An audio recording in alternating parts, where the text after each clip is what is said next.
ग्रामीण दस्तकारों की बात करें तो ग्रामीण दस्तकार अंग्रेजी शासन के शुरू के वर्षों में किए गए सर्वे के अनुसार अंग्रेजी का शासन का काल लगभग हम 1757 के आसपास से मानते हैं। बैटल ऑफ प्लासी के युद्ध के बाद से उस समय जो प्रारंभिक दौर में जो सर्वे किए गए उसमें ऐसा पाया गया कि मराठा के गांव में दस्तकार की तादाद बड़ी अच्छी थी, यानी इस तरह के कार्य करने वाले, अन्य कार्य करने वाले कृषि को छोड़ ऐसे लोगों की संख्या पर्याप्त थी।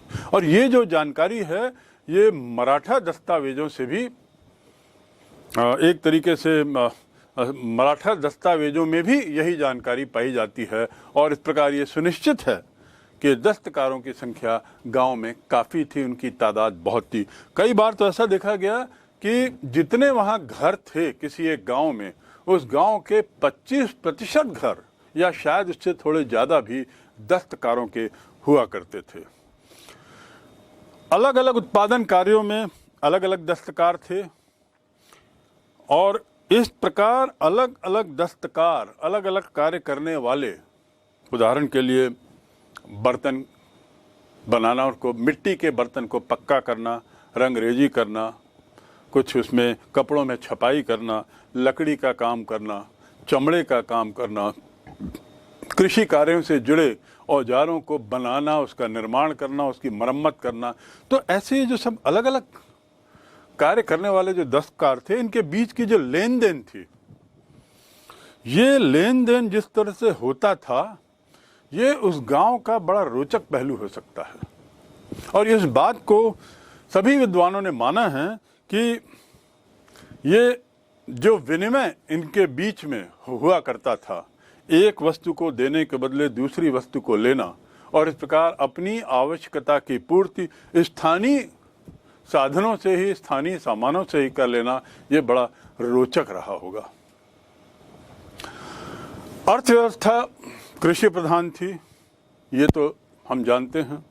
कृषि प्रधान अर्थव्यवस्था, लेकिन कृषि कार्यों से जुड़े हुए लोग, कुछ कारीगर थे, कुछ शिल्पकार थे और उनके बिना ये सब संभव ही नहीं हो पा रहा था। यानी खेती के काम में इन लोगों की महती आवश्यकता होती थी, इन काश्तकारों की, इन अन्य कार्य करने वाले लोगों की। कृषि के अलावा अन्य घरेलू आवश्यकताएं भी इन्हीं के माध्यम से पूरी होती थी।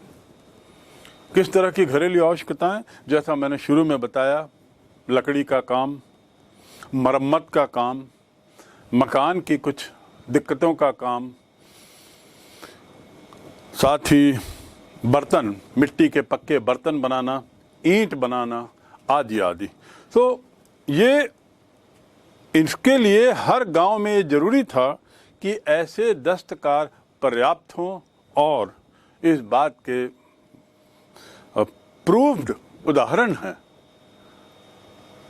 कि दस्तकार हर गांव में काफ़ी फैले हुए थे और स्थानीय आवश्यकताओं को वहीं पूरा कर लिया जाता था। इस प्रकार भिन्न भिन्न उत्पादन कार्यों में लगे लोगों के बीच जो संबंध स्थापित होते थे लेन देन के माध्यम से, जैसा मैंने कहा कि एक बड़ा रोचक रहा होगा, लेकिन साथ ही ये बड़ा कॉम्प्लेक्स भी था। ग्रामीण जीवन में ग्रामीण समुदाय एक दूसरे के साथ काफ़ी जुड़ा हुआ था इस विनिमय प्रणाली के कारण, एक दूसरे की ज़रूरतमंद ज़रूरतों को पूरा करने की प्रथा के कारण। और किसानों व दस्तकारों के मध्य अंतर करना तो कई बार कठिन भी हो जाता था। यानी कई बार तो ऐसी स्थिति आती थी कि समझ नहीं आता था कि ये जो तबका है किसी एक गांव का, ये दस्तकारों का है या किसानों का है।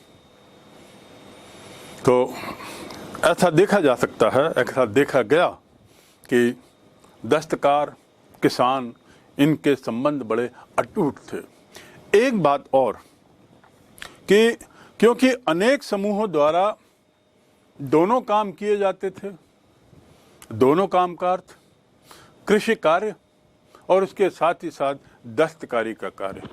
ऐसे अधिकतर उदाहरण ऐसे ही हैं जिसमें वे दस्तकारी भी करते थे वहाँ के ग्रामीण समुदाय के लोग, और साथ ही साथ किसानी भी करते थे। जब मौसम रहता था तो मौसम के समय वे कृषि कार्यों में व्यस्त रहते थे, और मौसम के ना होने पर, कृषि कार्य का मौसम ना होने पर वे अन्य कार्यों में लग जाते थे। यदि हम इसकी बात करें कि इन खेती में जो अवकाश उनको मिलता था, खेती के बीच में जो उनको गैप मिलता था, अवकाश मिलता था, यानी हम कह सकते हैं बुआई से लेके सुहाई तक, यानी निंदाई भी उसको कहते हैं, बुआई से सुहाई तक, निंदाई तक, और निंदाई से लेके कटाई तक का जो काल होता था। एक बार हमने फसल बो दी, अब वो फसल बढ़ रही है, और जब तक उसके जंगली पौधों को, खरपतवार आदि को निकालने के लिए, खेत की सफाई के लिए जब तक उचित समय आए, तब तक ये किसान क्या करें, तो वो दस्तकारी में लग जाते थे। ऐसे ही एक बार खेत ठीक हो गया, व्यवस्था हो गई और उपज बढ़ गई, तो अब कटाई की प्रतीक्षा करेंगे। तो ये कटाई की प्रतीक्षा करने तक फिर किसान खाली है, सिवाय चौकीदारी के उसके पास कोई कार्य नहीं रहेगा। तो ऐसे समय में भी वह किसी तरह के दस्तकारी के कार्य में लग जाता था, और इस प्रकार उसका काम जो है सतत रूप से वर्ष दर वर्ष चलता रहता था, और वो अपने को सतत रूप से व्यस्त रखता था, अन्य कार्यों में काफ़ी व्यस्त रखता था। और ये अन्य कार्य क्या थे, जैसा मैंने बताया, पुनः दोहरा देता हूँ, रंगरेजी का काम, कपड़ों में छपाई का काम, इसके साथ ही मिट्टी के बर्तन बनाना, उनको पकाना, खेती के औजार बनाना, उसका निर्माण करना, उसकी मरम्मत करना, बढ़ईगिरी का काम, चमड़े के कार्य, ईंट बनाने का काम, मकान निर्माण के कार्य, ऐसे बहुत सारे कार्य थे जिसमें किसान बीच बीच के अवकाश काल में अपने को व्यस्त रखता था, और अतिरिक्त आय मिलती थी, साथ ही उसकी अपनी दैनिक आवश्यकताएं भी पूरी हो जाती थी। इस प्रकार ग्रामीण दस्तकार ग्रामीण आवश्यकताओं को पूरा करने का कार्य करते थे। बढ़ई, लुहार, कुछ ऐसे कारीगर थे जिनके बिना तो ग्रामीण समाज चल ही नहीं सकता था। वे ग्रामीण समाज के अपरिहार्य अंग हो गए थे। उसकी आवश्यकता तभी पूर्ण होती थी जब, किसानों की आवश्यकता तभी पूर्ण होती थी जब वहाँ पर लोहार हों, बढ़ई आदि हों, जो उनके कृषि सामानों की मरम्मत, उसका निर्माण कर सकें और उसकी आवश्यकताएं पूरी कर सकें। ग्रामीण दस्तकार जो थे, इनके अधिकांश उत्पादन का मूल्य जिन्स के रूप में चुकाया जाता था। और जिन्स क्या है, यह आपको पहले ही बताया जा चुका है, जो कमर्शियल क्रॉप के रूप में जाना जाता था, प्रतिष्ठित खेती जिसे बोलते थे, उसमें अधिकांश उत्पादन का मूल्य जिन्स के रूप में चुकाया जाता था।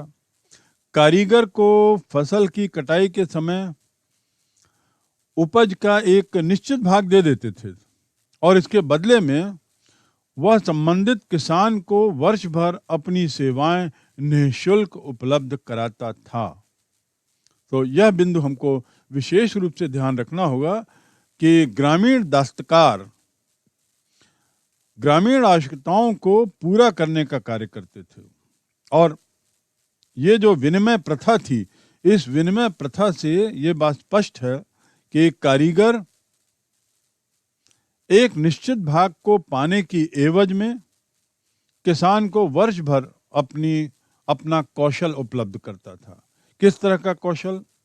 लोहार से लोहे का सामान, कृषि संबंधी लोहे का सामान जरूरत पड़ने पर, बढ़ई से कृषि संबंधी हल या अन्य सामान की जरूरत पड़ने पर, चर्मकार से ये जो हौज बनता था या जो रहट सिस्टम था, उसके लिए जो चमड़े की थैलियों की जरूरत पड़ती थी। तो ये एक बड़ी अच्छी व्यवस्था थी दोनों के बीच में, दोनों एक दूसरे के पूरक थे और निःशुल्क उपलब्ध होता था। लेकिन उसकी एवज में पूर्व में ही इन लोगों को एक हिस्सा उपज का दे दिया जाता था। अधिकांश कारीगरों के पास थोड़ी थोड़ी जमीन होती थी, जो प्रायः लगान मुक्त होती थी या बहुत कम लगान लगता था, क्योंकि मूल रूप से ये लोग तो दस्तकार थे, किसान तो थे नहीं। तो दस्तकारों की मुख्य आजीविका का साधन उनका अपना कौशल था और कृषि युक्त भूमि मात्र उनके पास केवल एक छोटे मोटे जीवन यापन के लिए थी, और इसीलिए उसे लगान मुक्त कर दिया गया। इसीलिए या तो उसमें लगान कम कर दिया जाता था, कर कम लगता था। उस समय के जो स्रोत मिलते हैं, उस समय के जो हमको अनेकों उदाहरण मिलते हैं, दस्तावेज मिलते हैं, उससे तो ऐसा मालूम पड़ता है कि कई गांवों में तो जमीन का एक पूरा टुकड़ा ही इन दस्तकारों को दे दिया जाता था उनके अपने जीवन यापन के लिए, और ये सामूहिक रूप से दे दिया जाता था। महाराष्ट्र में तो ऐसी जमीन दस्तकारों की मिरास या वतन बन गई, जिस पर पुश्तैनी अधिकार हो गया था। ये एक बहुत महत्वपूर्ण बात है कि महाराष्ट्र जैसी जगह में जो दस्तकारों को, जो सामूहिक दस्तकारों को सामूहिक रूप से जो जमीन दे दी जाती थी, उसे वे अपना वतन कहते थे, और इस वतन पर उनका पैतृक अधिकार, पुश्तैनी अधिकार हो गया था। यानी एक जनरेशन से दूसरे जनरेशन भी यह अपने आप उन दस्तकारों के ही मातहत यह जमीन रहती थी।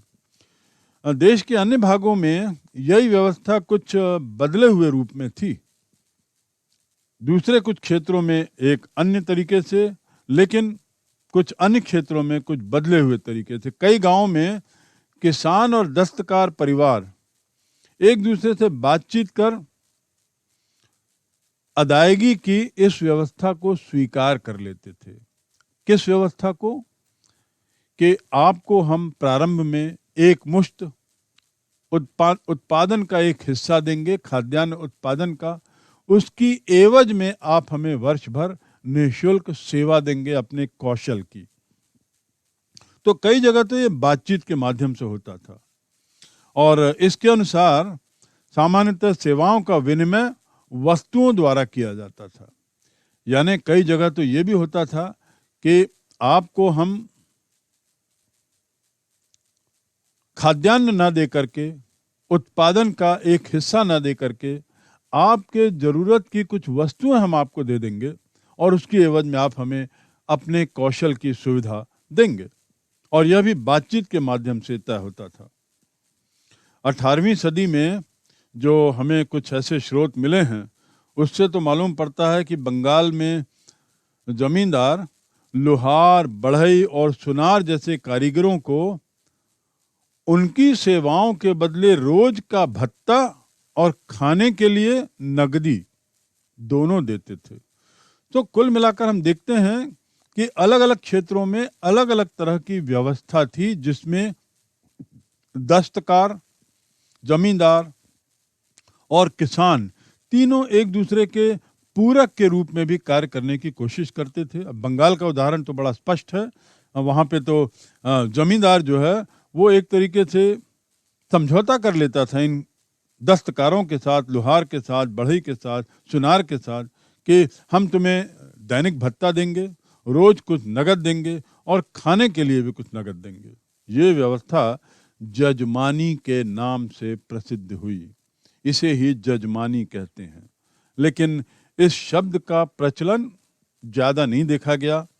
उस समय तो कम से कम जजमानी शब्द उतना ज़्यादा प्रचलित नहीं हुआ जितना बाद में हुआ था। गांव, ग्राम और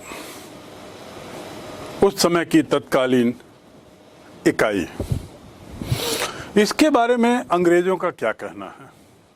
गांव किस तरह के थे? उन्होंने कैसा इस गांव को देखा और क्या समझा?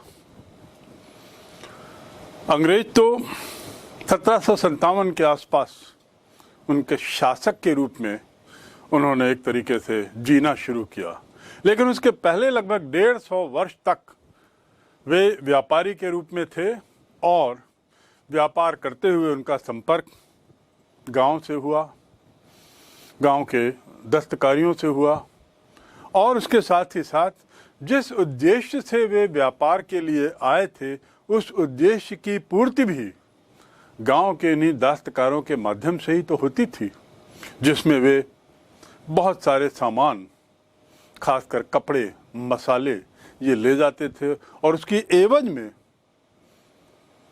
देश की जमीन पर काफी सोना और चांदी लाते थे। तो अंग्रेजों की नजर में तत्कालीन गांव जो थे वो एक तरीके से छोटे गणराज्य की तरह थे। इसे उन्होंने छोटे गणराज्य का रूप दिया है। और 19वीं सदी में जब अंग्रेज यहाँ उन्होंने वास्तव में शासन करना शुरू किया, तो उन्होंने मान लिया कि एक ऐसा गणराज्य है जहाँ सामूहिक स्तर पर भाईचारे के साथ और श्रम और साधन दोनों का ठीक तरीके से बंटवारा होता था। ऐसी परिभाषा अंग्रेजों ने तत्कालीन गांव की दी। 17वीं सदी का जो भारत था वो वास्तव में बहुसंख्यक था। जब मुगल थे उस समय सभी जाति प्रजाति, सभी धर्म के लोग यहाँ, संप्रदाय के लोग यहाँ थे, आत्मनिर्भर थे गांव। किंतु भिन्न भिन्न स्वरूप वाले आर्थिक इकाइयों अथवा ग्रामों का ये एक तरीके से समूह मात्र था। हर जगह सभी संप्रदाय के लोग मिलेंगे, हर जगह सभी तरह की दस्तकारी के लोग मिलते थे और कृषक तो हर जगह थे ही, हर गांव में थे। और ये जो आर्थिक इकाइयाँ थीं या सामाजिक इकाइयाँ भी इनको माने तो ये अपने अपने भिन्न भिन्न स्वरूप में अपने अपने क्षेत्र में दिखती थी। गांव अपनी आवश्यकता की सभी चीज़ों को पूरा करता था, ये तो बताया गया है।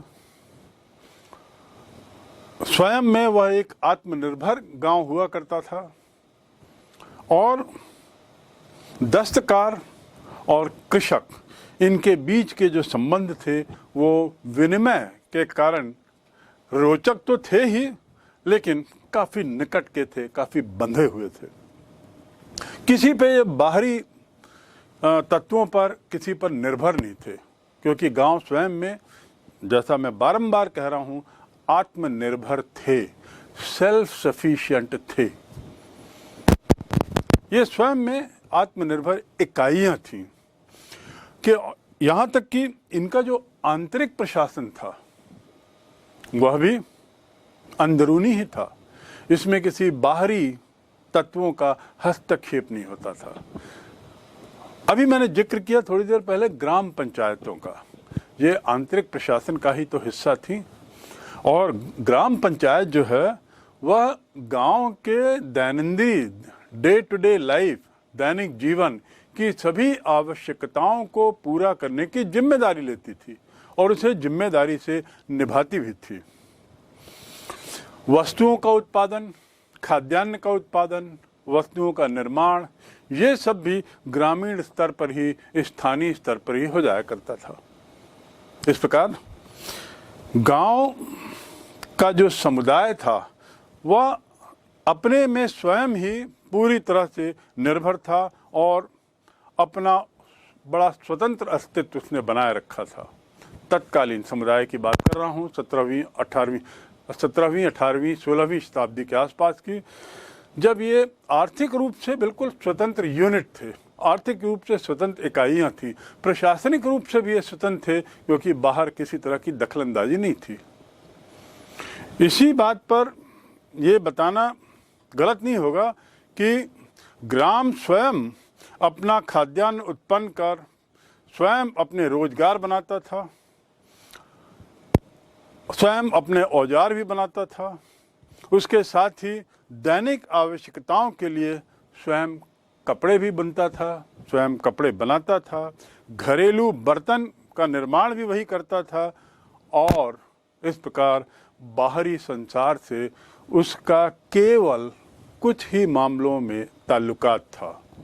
बाहरी संसार पर वह केवल कुछ ही बातों पर निर्भर था और वह था नमक, मसाले, विभिन्न तरह के आभूषण और उसके साथ ही साथ जो विभिन्न त्योहारों में, विभिन्न पर्वों में सुंदर, अच्छे दिखने वाले वस्त्रों के निर्माण, इसको, इन चीज़ों के लिए वह बाहर झांकता था और दूसरी दुनिया पर, गांव के परे की दुनिया पर आश्रित रहता था। यह जो वक्तव्य है, यह प्रसिद्ध इतिहासकार इब्सन का है, जिसने गहन अध्ययन किया है भारतीय इतिहास का और तत्कालीन समाज का, और उस पर इसने अपनी ये टिप्पणी दी है। यही कारण है जिससे ये स्पष्ट हो जाता है कि अंग्रेजों ने जो इसे छोटे गणराज्य के रूप में देखा, इन ग्रामीण इकाइयों को, आखिर क्यों? राजनीतिक रूप से, प्रशासनिक रूप से, आर्थिक रूप से और सामाजिक रूप से स्वतंत्र इकाइयां जो किसी अन्य पर निर्भर नहीं हों, ये एक छोटे गणतंत्र का ही तो उदाहरण थी। छोटे गणराज्य की यदि बात करें तो हम यदि बहुत गहराई से समझने की कोशिश करें, बहुत गहराई से अध्ययन करें, तो ये बड़ा स्पष्ट हो जाएगा कि इन तथाकथित छोटे गणराज्यों अर्थात गांव में सामाजिक समानता तो विद्यमान थी ही नहीं। पूर्व में भी बारंबार जिक्र किया गया है कि समाज का एक बहुत बड़ा तबका निम्नहीन दृष्टि से देखा जाता था। संपत्ति का स्वामित्व भी व्यक्तिगत था और वह भी ऊपर के काश्तकारों तक सीमित था। जाति एवं लिंग के आधार पर भी समाज में अनेकों असमानताएं थीं। लिंग के आधार पर भी असमानताएं विद्यमान थी।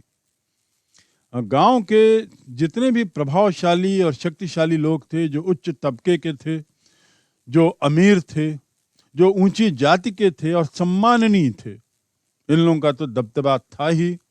कमजोर वर्ग अपने को बहुत ही शोषित महसूस करता था। उन्हें बारंबार शोषण का शिकार होना पड़ता था और इसी की परिणति थी जिसका जिक्र मैंने पूर्व में किया है, जहां पर हम पाते हैं कि महाराष्ट्र और कोंकण के क्षेत्रों से कई ऐसी अर्जियां ग्राम पंचायत में इन निम्न तबके की जाति पंचायत के माध्यम से दी गई थी, जिसमें यह अपेक्षा की जाती थी कि उनके साथ कर संबंधी मामलों में या किसी अन्य विवाद में न्याय हो। कई बार तो पंचायत का फैसला भी उनके पक्ष में होता था, चाहे अपराध, चाहे गड़बड़ी, चाहे किसी तरह की का विवाद का कारण उच्च वर्ग के लोग ही क्यों न हो। उल्लेखनीय है कि जिस काल की हम बात कर रहे हैं, उस काल में मुद्रा का प्रचलन बढ़ने लगा, काफी बढ़ा। विनिमय प्रथा थोड़ी कम हो गई थी और मुद्रा का प्रचलन बढ़ने लगा था। इसका एक कारण तो ये भी था कि सरकार या राज्य अब कर लगान नियमित रूप से लेने लगा था और इस मुद्रा के बढ़ते हुए प्रचलन के कारण भी गांव का जो स्वतंत्र अस्तित्व था, जो एक इंडिपेंडेंट आइडेंटिटी थी, जो एक अलग उनकी इकाई थी, वह भी अब छिन्न भिन्न होने लगी थी, वह भी टूटने लगी थी। और आगे इसका क्या हर्ष होता था, क्या हुआ, ये आज हम सब लोग जानते हैं।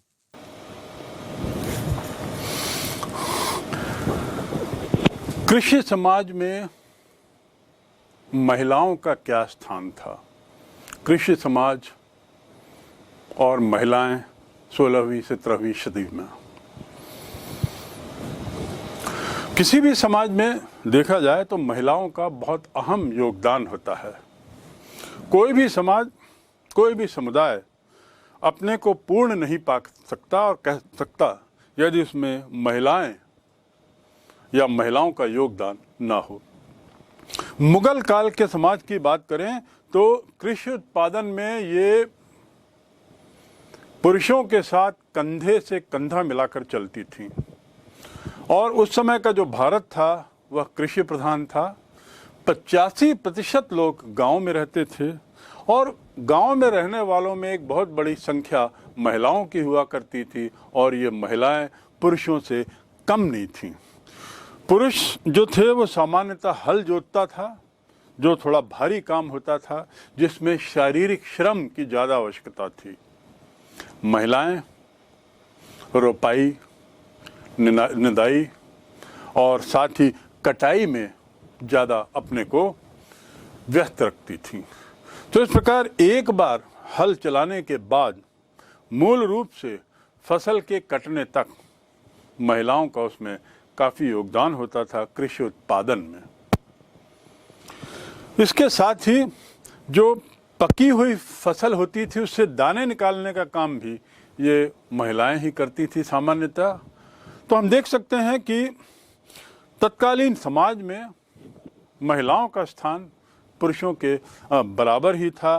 किसी भी तरह का लिंग भेद, किसी भी तरह का ये फर्क, लिंग के बीच में जो फर्क सामान्यतः दिखाई देता है वह उस काल में विद्यमान नहीं था। श्रम की बात करें तो महिलाएं भी श्रम सेवा में पुरुषों से कम नहीं थीं।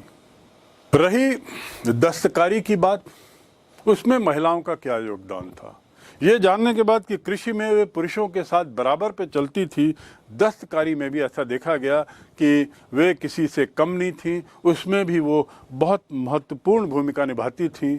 समाज में उनकी स्थिति बड़ी सम्मानजनक थी और साथ ही आर्थिक सामाजिक गतिविधियों में भी उनका बड़ा सक्रिय योगदान था। ऐसा तत्कालीन ग्रंथों में बारंबार मिलता है। जो दस्तकारी के कार्य थे मूलतः उसमें से कुछ कार्य ऐसे थे जो महिला केंद्रित थे। उदाहरण के लिए रंगरेजी, उदाहरण के लिए कपड़ों में छपाई और अन्य ऐसे कार्य, बुनाई आदि आदि जो महिलाओं के द्वारा ज़्यादा किया जाता था। और उनके लिए भी वही काल जो अवकाश के रूप में देखा जा सकता है, उस काल में ये लोग अपने काम दस्तकारी आदि से जुड़े हुए करते थे। ये जो समाज है किसान समाज, इसमें पश्चिमी भारत में रजस्वला महिलाएं हल एवं कुम्हार का चाक नहीं छू सकती थीं। मैं रजस्वला महिलाओं के बारे में विशेष बात कर रहा हूँ। बंगाल में भी मासिक धर्म के समय महिलाएं पान के बगीचे में नहीं घुस सकती थी, नहीं जा सकती थी, वहाँ से वो वंचित थीं। और कुछ काम तो ऐसे भी थे जिसमें महिलाएं ही प्रमुख भूमिका निभाती थीं। तो एक ओर जहाँ उन्हें कुछ चीज़ों से वंचित किया जाता था, वहीं दूसरी ओर कुछ विशिष्ट काम केवल महिलाओं के द्वारा ही किया जाता था, वो उसमें मुख्य भूमिका निभाती थी। और ये काम कौन से थे? जैसे सूत काटना, बर्तन बनाने वाली मिट्टी को साफ करना, फिर उस मिट्टी को गूंथना और बर्तन के बनाने लायक कुम्हार के लिए बनाना, कपड़ों पर कढ़ाई आदि का काम। साथ ही साथ महिलाएं जरूरत पड़ने पर नियोक्ताओं के घर और बाजार भी जाती थीं। कुपोषण, वह बार बार मां बनने के कारण प्रसव के दौरान मृत्यु की वजह से शादीशुदा महिलाओं की संख्या में कमी आई थी। ये बड़े दुर्भाग्य की बात थी।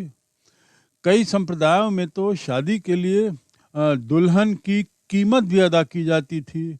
विधवा, तलाकशुदा महिलाओं को यद्यपि विवाह करने की अनुमति थी। घर का जो मुखिया हुआ करता था वह सामान्यतः पुरुष होता था, मर्द होता था। एक और पहलू भी था समाज का महिलाओं के संबंध में कि बेवफाई के शक पर महिलाओं को बड़ा कठोर दंड दिया जाता था। पश्चिम भारत में तो कुछ ऐसी दरख्वास्तें मिली हैं जिसमें महिलाओं ने पंचायतों से न्याय मांगा है। ऐसे कई उदाहरण मिले हैं, ऐसे कई आवेदन मिले हैं जिसमें महिलाओं ने पंचायतों से न्याय भी मांगा। इसमें पति की बेवफाई और पति के द्वारा परिवार पर सर्वोचित ध्यान न दिए जाने का आरोप लगाया गया। ये शिकायत की गई कि ये पति हम लोगों पर ठीक से ध्यान नहीं दे रहा है या शायद बेवफा है। और इन आरोपों के पत्र के उदाहरण पश्चिम भारत में मिले हैं। हिंदू और मुस्लिम महिलाओं को जमीन बेचने और गिरवी रखने का भी अधिकार था। यहाँ तक कि बंगाल में कुछ महिलाएं जमींदार भी थीं।